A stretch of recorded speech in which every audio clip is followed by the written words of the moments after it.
Elena, póntelo en la solapa. En la solapa me lo pongo. Vale. Pero de verdad le debemos a Nino Lamboya, que le tocó excavar en Alvintimili un yacimiento como podía ser cualquiera nuestro de la península ibérica, es decir, no tenía tantas fuentes históricas, tantas monedas, tanta epigrafía, y lo que sí, su gran labor de Nino Lamboya en este yacimiento, pues hacer una secuencia estratigráfica con una tipología cerámica. Concretamente publica en 1952 por una clasificación de las cerámicas campana en sentido amplio, establece una primera tipología, establece unos primeros tipos, pero también no solo tiene esa secuencia en los yacimientos terrestres, sino que enseguida la arqueología subacuática está en ese momento pues arrancando fuerte, está apareciendo en los pecios, está apareciendo en los cargamentos de vino, precisamente con estas producciones de barniz negro. Muy pronto todo esto que Nino Lamboya pues metió dentro de A, B y C, pues no todo era A y B y C, aunque él tenía gran parte de razón en muchas cosas.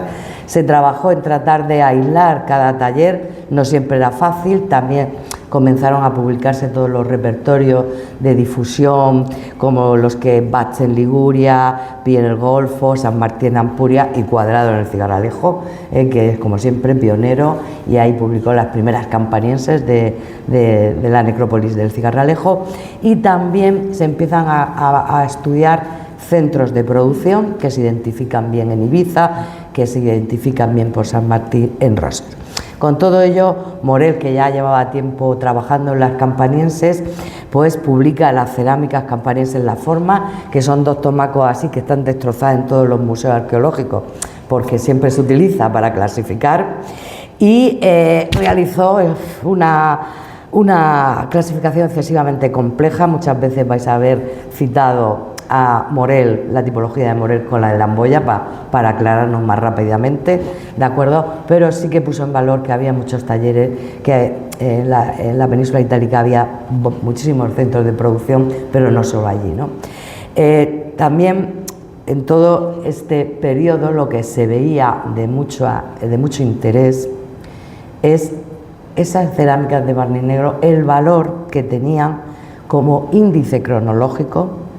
Para la península ibérica era fundamental, porque estamos hablando de ese periodo final del mundo ibérico, se ha llamado en algunos sitios la Baja Época, pero un siglo III todavía son poblados muy vivos, también poblados que con motivo de la Segunda Guerra Púnica se destruyen, y es importante precisar las cronologías de si o no se destruyen con los Bárquidas o se destruyen luego con la conquista romana, ¿no? Entonces, para toda la península ibérica era no solo un índice cronológico el estudio de las campanienses, sino que además nos hablaba de comercio, difusión y de ese aspecto social, como es la costumbre ya muy arraigada, porque lo habéis visto en la otra conferencia, en este sureste peninsular sumamente helenizado.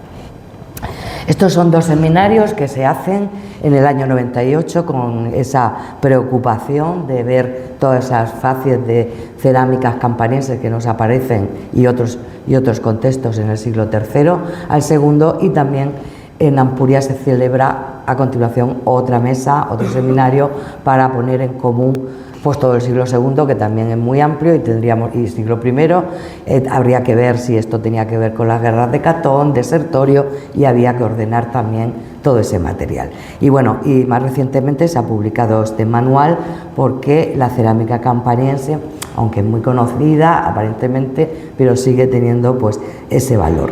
Los avances, digamos, más actuales van en dos sentidos. Por un lado, priorizar la investigación de los yacimientos con fechas históricas, porque dan mucha información, y por otro, pues precisar aún más las cronologías de los pecios, puesto que un pecio es un barco que se hunde en un momento, en un preciso instante, ¿no? Entonces tiene el valor de que todo ese material estaba conviviendo en ese momento. Yacimientos con fechas históricas, pues para ello ha sido fundamental la fundación de Carjadás, la conquista de Escipión de esta ciudad, la revisión del Gran Congrué, por no deciros, pues la destrucción de Cartago en el 146 con todos los lotes que aparecen en las excavaciones de Birsa, la fundación de Valencia, los campamentos numantinos, que también tienen una cronología, pues han ayudado a precisar. Y bueno, os pongo aquí un ejemplo, ¿no? Las fases de construcción de la muralla o la destrucción, estos niveles de destrucción de la Plaza de la Merced o el Pecio de Escombrera 1, que ya hablaremos de ello. Bien, eso como introducción, y ahora pues comentaros que, claro, también no solo es ese valor cronológico, sino también la cantidad de talleres que están trabajando en el Mediterráneo occidental y ese valor de rutas de navegación que también nos ayuda de cómo vienen las cerámicas de Natia, de Teanos, de Cales, de Isquia, cómo se distribuyen por toda la costa levantina y ya en época romana con puertos tan importantes como Cartagena y la propia Ampurias, ¿no? Entonces, bueno, por empezar por algún taller, sobre todo voy a empezar con los del siglo III y voy avanzando. Las cerámicas de Natia pues se conocen, esta producción maravillosa que empieza a hacer vasos decorados en el área de Tarento y que tiene su foco principal, pero también toda la Puglia, se caracteriza por esa pintura superpuesta. Por eso os digo que fueron los vasos que primero empiezan a estudiarse. Los más antiguos, pues sobre todo los tipos más frecuentes son las cráteras y estos peliques, pero es verdad que la forma que más aparece en nuestros poblados es la producción más tardía, que son estos esquifos que estáis viendo, ¿no? Estas cerámicas están en una fase todavía muy artesanal, tienen a veces los pies en reserva, van pintadas con pincel a mano, en color rojo, en color amarillo, en color blanco sobre todo, y tiene unas características que recuerdan a vasos muchos más antiguos, pero realmente la producción de estos esquifos que estáis viendo, pues sobre todo se centra lo tenemos que ubicar en la segunda mitad del siglo III, el máximo apogeo de la llegada del esquifo de Natia. La producción de Natia se distribuye por todo el Mediterráneo, pero uno de los focos importantes en la península ibérica pues es el sureste peninsular. No solo tenemos en las estratigrafías de Cartagena, mucho más fragmentados, fragmentos de cerámica de Natia, que hay bastante, sino esta preciosa copa, que la podréis ver luego en la exposición, que es de Alhama. Es una copa, como veis, es un esquifo, una copa para beber vino, con el cuerpo agallonado. En esta cara de la copa lleva una palomita, que muchos han querido ver en ella un símbolo de Afrodita, y estas espirales, que es como el final de las hojas de hiedra, ¿no? que se rizan la punta, y en el otro lado el ramo seco, que veis aquí, que algunos lo ven como ramo de laurel. De esa copa tan maravillosa que tenemos, que luego veremos abajo, os enseño algunos fragmentos de Cartagena, donde veis que los motivos más representativos y más repetitivos son pues los esquifos con hoja de ramo o con hiedra, o fijaros este cuenco, también una copa grande de Natia, que eso no es un esquifo, es otra forma, también con las hojas de hiedra, los pies decorados con puntitos, pintados en rojo, en blanco. Es decir, son piezas muy cuidadas, que todas estas producciones lo que hacen es el vacío que deja toda la llegada de productos de barniz negro griego, pues empieza, la moda siguen las modas de los barnices negros, pero ahora con otras producciones. Otro taller que tiene una importante presencia en la península ibérica y especialmente sureste son los vasos de pequeñas estampillas, que en este caso son vasos que se fabrican en Roma y alrededores, en la zona del Lacio, y que la forma, aunque hay platos, copas, hay distintas tipologías del propio taller, la copa que más se exporta, la costumbre de beber y esas pateritas, ¿no?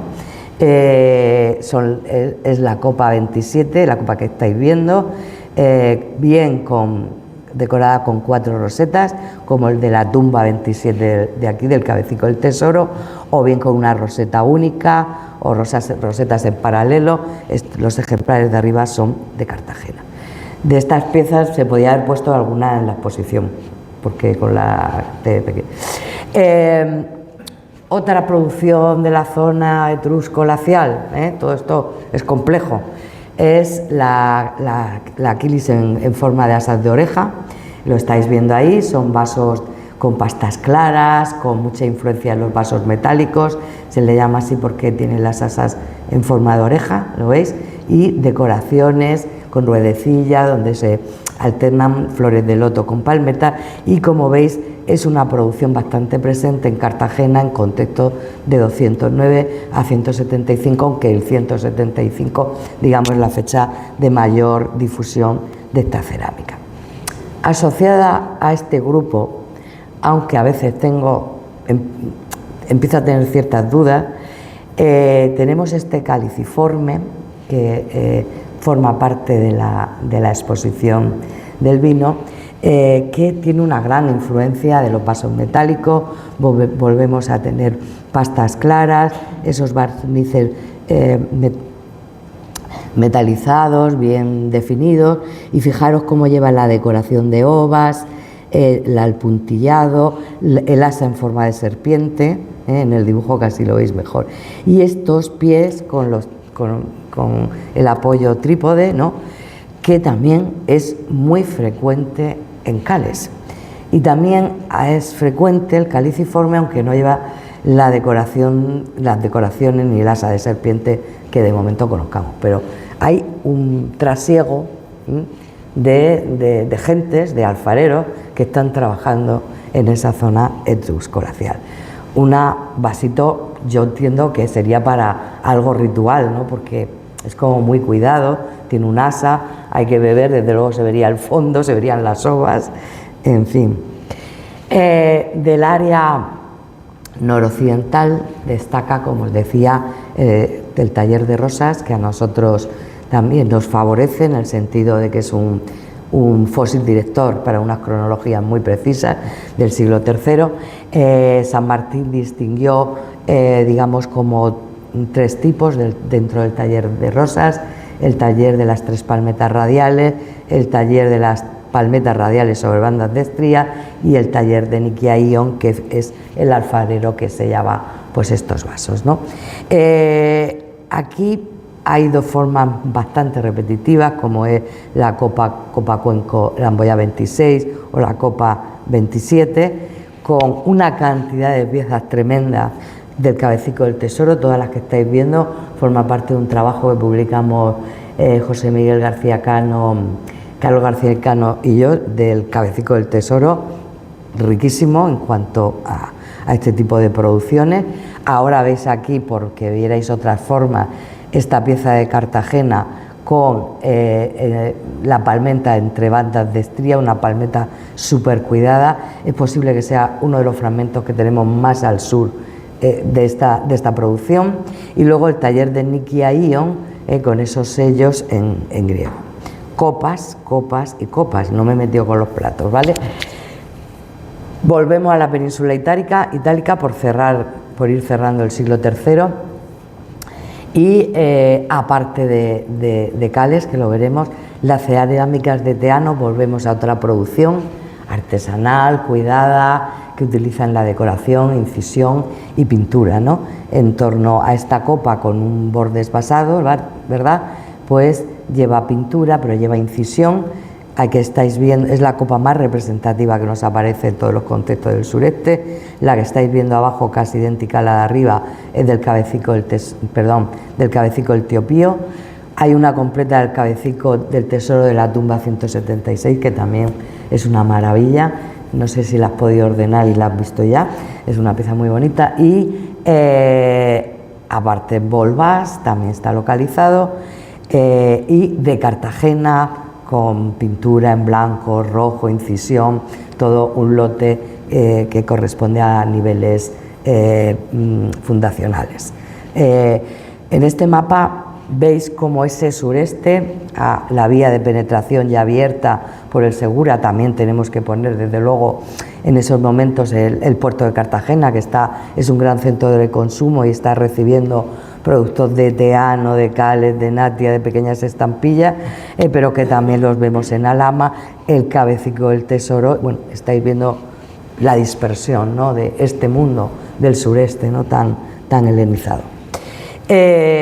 Por daros así algunos datos, a lo mejor os parezco muy pesada con los porcentajes, pero en la fase de la muralla púnica, fijaros que hay copas de teano, hay un porcentaje interesante de Campariense y de Ibiza, también junto a divisores que estudió Manolo Lechuga, que también ha sido conservador de este museo y arqueólogo, en los niveles fundacionales de la Plaza San Ginés y en la calle Saura en los niveles de destrucción. Estoy hablando de los que sois arqueólogos lo entenderéis. Aquí veis, esta es la fosa de construcción de la muralla, y procedente de estos estratos marrones oscuros o procedente de los niveles de relleno de la calzada púnica.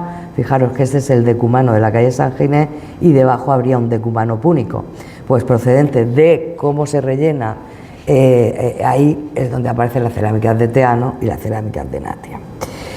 Y ya entramos en la Campaniense A, que esto ya es una producción que se fabrica en el Golfo de Nápoles, en Ischia, con arcillas de Ischia. Hay hornos en Ischia, hay hornos en la propia bahía de Nápoles, y es una producción que se inicia, que tiene una fase también artesanal, donde vamos a ver decoraciones en relieve, decoraciones pintadas, pero es verdad que es una fabricación, es una producción que conforme avanza en el tiempo se ha llegado a decir que es casi una producción capitalista, en el sentido en el que tendríamos a unos esclavos haciendo cerámica, otros decorándolas y otros metiéndolas en barniz. Entonces, uno de los aspectos humanos que a veces buscamos en la arqueología es que todas estas piezas tienen los deditos de los niños, mujeres o hombres que barnizaron las piezas, lo sumergieron en barniz y sus huellas digitales quedaron en los pies de estos pasos, ¿no? Como os digo, es una producción que arranca en el siglo IV, que parecía que las primeras producciones no se exportaban, pero sí se exportan, y que la fase de producción en la fase antigua y media pues ya es una producción masiva. Por irnos, por ejemplo, a las producciones más antiguas, de niveles de destrucción, de niveles de ocupación púnica, solamente os digo que más del 34% son copas cuenco. Es verdad que algunas te sirven no solo para el vino, sino también para la gacha, pero hay muchos bol que fundamentalmente es vino, agua también beberían, ¿vale? Y los vasos con asas, un 39%, que no están mal, son piezas más cuidadas, pero ahí están. Estamos hablando de copas de este tipo, que os va a recordar muchísimo a copas de barniz negro áticas, decoradas con palmetas, bien con 4 palmetas, bien con una roseta única. Aquí estáis viendo, estas piezas de aquí son del Cabecico del Tesoro, estas son de Cartagena, del Pericia IV, ya del siglo II, pero fijaros esta de una 21 con pie de pastilla, una producción muy antigua, la 34, esas copitas de pequeño formato, o esta copa 28 con las 4 palmetas radiales, la 33A de aquí del Cabecico, que es una maravilla porque lleva lo que hablábamos, llevan pintura mural, llevan incisión, llevan relieve, son estos vasos ápodos, ¿no? De una forma que se repite mucho, y la forma 31 de la tumba 41, que la tenéis puesta como Campaniense B, pero es Campaniense A. La pudimos dibujar en el año 95, 96, ¿no? O antes, ¿no? 80 y algo. 89. Como veis, pie trapezoidal, conservaba restos de la pintura en blanco. Y es cierto que, claro, luego los materiales tienen trasiego, entra restauración, estas pinturas, la pintura superpuesta ya de la Campaniense hay que llevar cuidado porque se puede perder, ¿no?, si se limpia en exceso. Aquí estáis viendo un fondo de Cartagena, a lo que me estoy refiriendo, al círculo blanco, por otro círculo, las hojas de hiedra alrededor, que siguen siendo en esta fase una producción muy cuidada, ¿no? O estas piezas, esta copa 68 de Cartagena, que también la tenéis esta es de tumba, me parece, sí, de una tumba aquí en el Cabecico del Tesoro y forma parte de la excavación. Y este ejemplar que estáis viendo de una copa 68 son de niveles de ocupación púnica y lleva pintura en blanco, en rojo, es decir, muy historiada. Junto a eso, la copa 49, que es del repertorio más antiguo, y el bolsal de Campanensea, que todavía es un repertorio bastante antiguo. Evidentemente, tras la conquista romana de Carhadás, para Roma se le abre todo un mundo occidental. Parece que es el propio Escipión quien monta en Nápoles, en Puteoli, un portorium para empezar, digamos, a tener un comercio, una expansión comercial de Roma hacia la península. Escipión ya había conocido a las tribus ibéricas, ya sabía, sobre todo estos del sureste, los helenizados que estaban, y Cartagena se convierte en uno de los centros receptores, porque es un centro de consumo y centros receptores de estas mercancías. Mercancías que van a ir avanzando conforme la conquista romana, parte como suministro de todas estas guerras que se producen en la conquista romana de la península ibérica, y también, por supuesto, para consumo de todos los itálicos que empiezan a establecerse en la ciudad, ¿vale?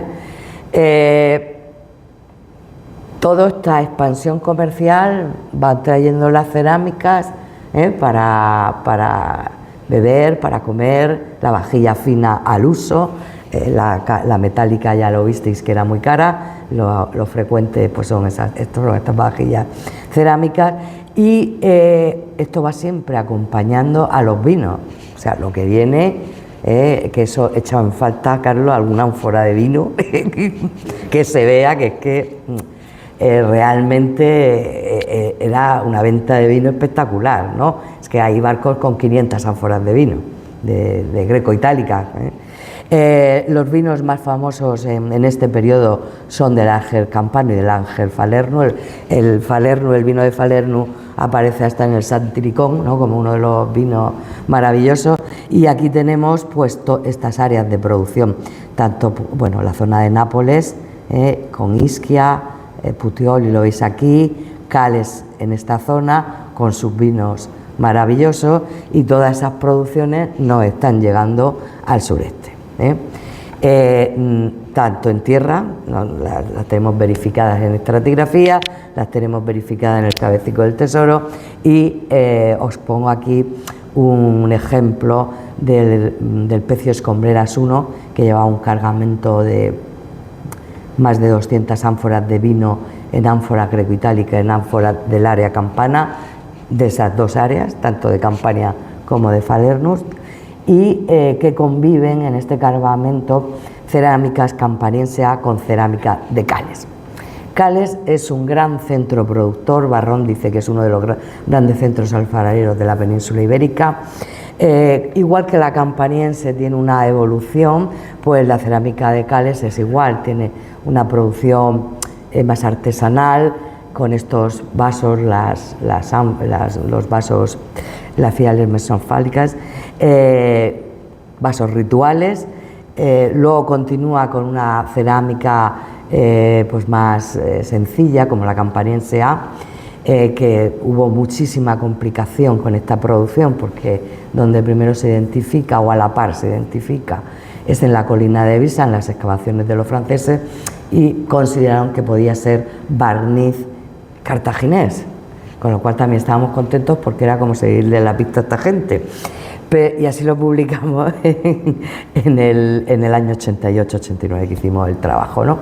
Pero a la misma vez que se están publicando los trabajos de Morell sobre la colina de Birsa, se estaba publicando un joven haciendo su tesis que sería ahora la tesis de máster, ¿vale?, su tesina, pues se dedicó a prospectar toda Cales, a recoger todos los desechos de horno, un montón de cerámica, y se veía que la cerámica calena lisa y todas las producciones venían de Cales, ¿no? Y de esto ya no hay ninguna duda y está superado. Y como os digo, es un gran centro alfarero, y cuando la moda de los vasos de la A más sencillos, más tal, se cambian por los modelos de la B, pues ellos continúan fabricando estos productos. Volvemos a lo mismo, de esto no hay muchas piezas, pero vuelven a estar en el sureste, especialmente estas cerámicas de relieve de Cales, tanto las páteras, aquí la veis, con este ombligo, con este umbo, para meter el dedo y hacer las libaciones, como los cuencos que tienen ese fondo en relieve en el fondo interno, ¿no? Esta pieza son de Albufereta y la Serreta de Alcoy, estas de la muralla púnica, estas son de Cartagena, de la apoteosis de Heracles, piezas pues que no hay muchas, pero aparecen de nuevo en el sureste. Y esta es la producción ya de finales del tercero, principio del segundo, de la primera mitad del segundo, ¿vale? Con los vasos de Cales, son unas pastas de muy buena calidad, en tono beige, hacen pateritas, estas copas, y se caracterizan sobre todo por esas pequeñísimas estampillas que decoran los fondos internos, ¿no? Todas estas que estáis viendo, en algunos casos minúsculas, ya no solo 4, puede haber 5 en forma de corazón, que son unas de las más antiguas, y también los olpes, que aquí también hay un olpe, creo, de cerámica de Cales, no me acuerdo ni cómo lo publicamos, las písides con el borde engrosado, las tapaderas, el llamado sacaleche, que yo no le veo nada de sacaleche, yo creo que Meterio hay una pieza entera de esta en mula, él lo ve más como una tetera o para hacer una infusión o para mezclar vino con algo, que yo creo que a lo mejor será más acertado porque eso luego tiene un pitorro que podías beber de él. Estas son las cerámicas de Cales del Pecio de Escombrera 2, fijaros las písides con esos surcos en el borde, todo el pie engrosado al exterior y las pequeñísimas estampillas que yo no sé si llegáis a ver algo, pero bueno, ahí están. Y por supuesto siguen fabricando, siguen produciendo a finales del siglo II y toda la primera mitad del siglo I los vasos más con la moda de la B. Ahora vamos a vueltos. Fijaros en esta forma 1 de cerámica de Cales, como hay una transición en que el pie sigue siendo como si fuera una calena lisa, como si fuera un vaso más del 2, y poco a poco como van cogiendo ese pie tumbado más propio de la forma 1, o la forma 2 con el borde vuelto, la forma 3, la paterita, y junto a esta tipología de Cartagena estáis viendo que en el Cabecico del Tesoro todavía están perviviendo, tenemos que pensar que ante el 100, hacia el año 100, año 40, año 50, todavía el poblado y esa necrópolis pues tiene trasiego, ¿vale? Y junto a ello pues estas jarras, la forma 10, todos estos ejemplares que estáis viendo desde el Pecio de Escombreras 2. En la bocanada del puerto se excavaron más de 5 pecios superpuestos. Y no lo hemos metido en el artículo, pero 2 pinceladas de la cerámica helenística, porque hay una pieza en la exposición. Muchas veces aparecen asociadas tanto las jarritas tipo laguinos como estos vasos de relieve, son producciones de la zona de la Jonia, especialmente esta llamada cerámica de relieve helenístico, producciones de Megara, tiene varios nombres, aparecen en un importante volumen en la isla de Delos y suelen llevar todas estas decoraciones que se hacen a molde. Estáis viendo ejemplares de Cartagena y aquí estáis viendo el ejemplar de la tumba 227 del Cabecico del Tesoro, que está en la exposición y que lleva de nuevo este motivo de hoja imbricada, y estos son piezas del 150 o por ahí, o sea que la cronología sigue. Y esta jarrita que sirve para servir en esas copas de vino, probablemente de la zona de Pérgamo o de Éfeso, decorada con motivos también dionisíacos, pues aparecen muchas veces, como os digo, las dos asociadas. En Cartagena la tenemos localizada, no solo en Cartagena, también en Los Nietos, y bueno, seguramente podrá salir en cualquiera de estos poblados que perviven al siglo II. Y nada, simplemente por hacer una reflexión final y poner algo más bonito, ¿verdad?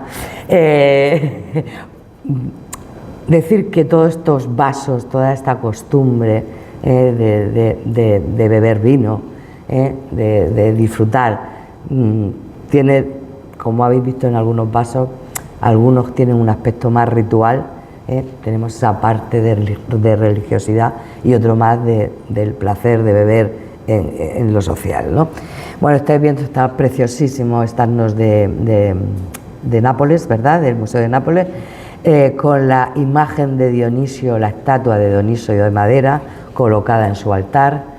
La misma forma la veis aquí para mezclar el agua y el vino, y con la cuchara o simpulum como va a sacar el vino del recipiente y echarlo en el esquifos para beber, ¿no? Mientras va llegando todo el ditirambo, que se acerca pues a esta celebración, ¿no? Pero aparte de esto, ya lo habéis visto a lo largo de las exposiciones, que también, además de la parte religiosa del vino, estaba toda la del banquete y toda la parte lúdica. Solo para rematar, recordar esta inscripción del foro de Tingat de siglo II después de Cristo. En una losa del foro, bueno, igual que se jugaba a las 3 en raya, pues ahí dibujado este juego de tablero, ¿vale? Y lo que pone es venari, lavari, ludere, ridere, hoc es vivere. Cazar, bañarse, beber vino, jugar, reír, eso es vivir. Pues bueno, yo creo que esto queda como final de que en este Mediterráneo la gente de una orilla y otra pues bebían, cazaban, se bañaban y disfrutaban de la vida. Muchas gracias.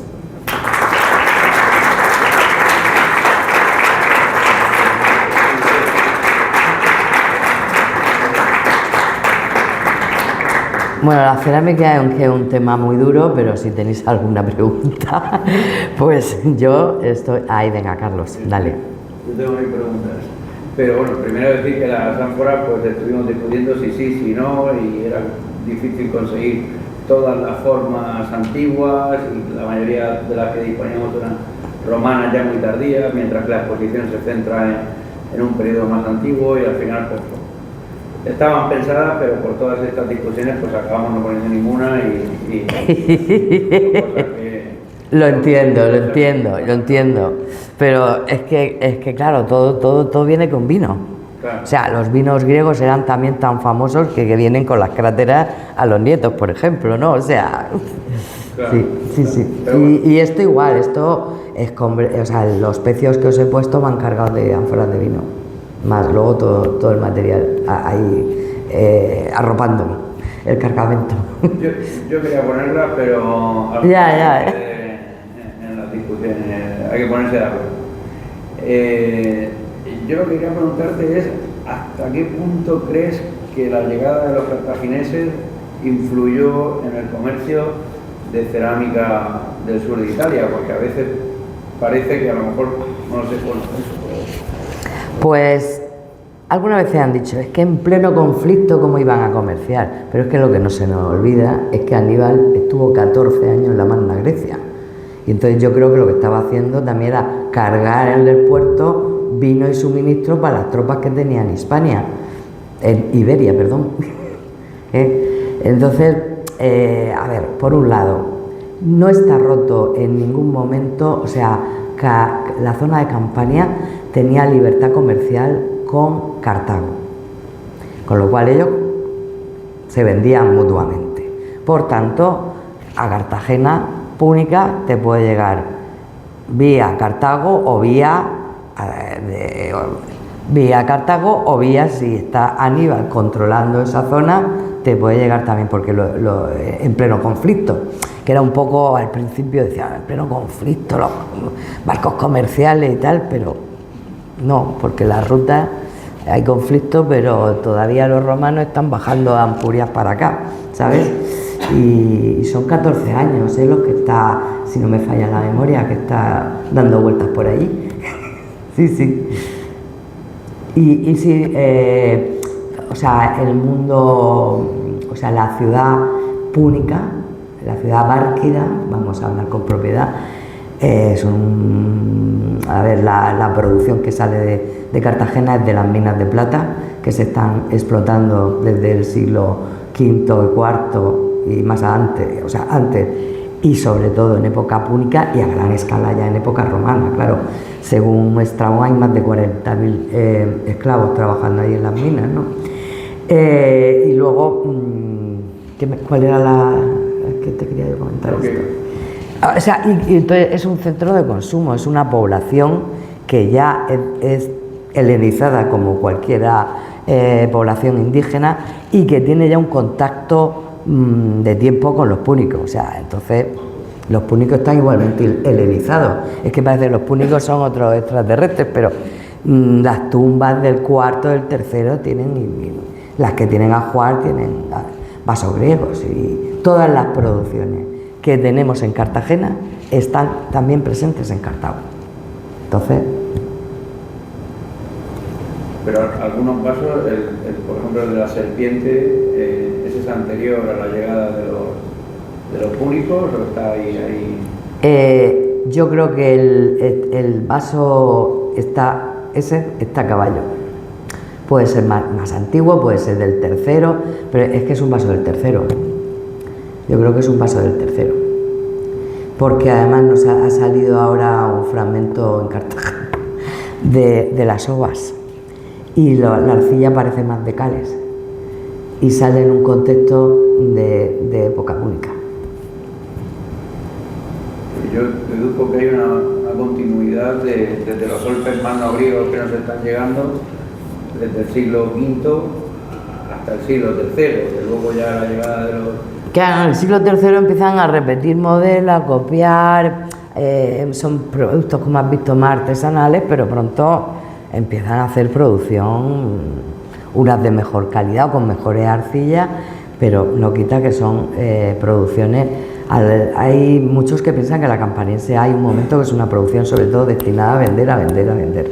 Y el problema que hemos tenido fundamental es que a los italianos no les ha interesado estas producciones, ¿sabes? Porque trabajaban más, pues bueno, son ciudades que tienen pues grandes edificios o templos republicanos, tienen epigrafía, tienen esbotos de terracota preciosos, y esta cerámica está un poco...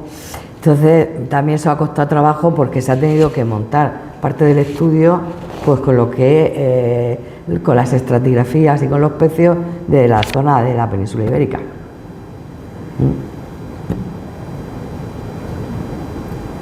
lo que te quería preguntar es que es una producción mucho menos estandarizada de lo que parece. Estoy contigo, la más estandarizada es la campaniense A, pero dentro de eso ya has visto que los productos más antiguos tienen todavía ese carácter un poco más delicado, aunque sean barnizadas, veamos los dedos digitales y todo, ¿no? Y hay mucha variedad, hay muchísima variedad. Porque, por ejemplo, este de la serpiente no hay paralelo. Exacto no. Una figura sedente que hay también en Cabecico. Tampoco. Pero tampoco podemos decir que fuera un encargo preciso de un ibero de aquí. Y luego en los caliciformes, si te repasas Cales, ya verás que hay, y en poblados de Cataluña también verás estos caliciformes. Nos falta la serpiente, la ova, pero y luego los fondos con los 3 puntos de apoyo, con esos piececitos, esos que es muy de Cales. Entonces yo por eso lo publicamos como Malacena, son productos de calidad, pero pienso que es tarde o no. ¿Vamos bien? ¿Más preguntas? Hay 6 o 7 piezas, pero si queréis bajamos a verlas. ¿Vale? Venga.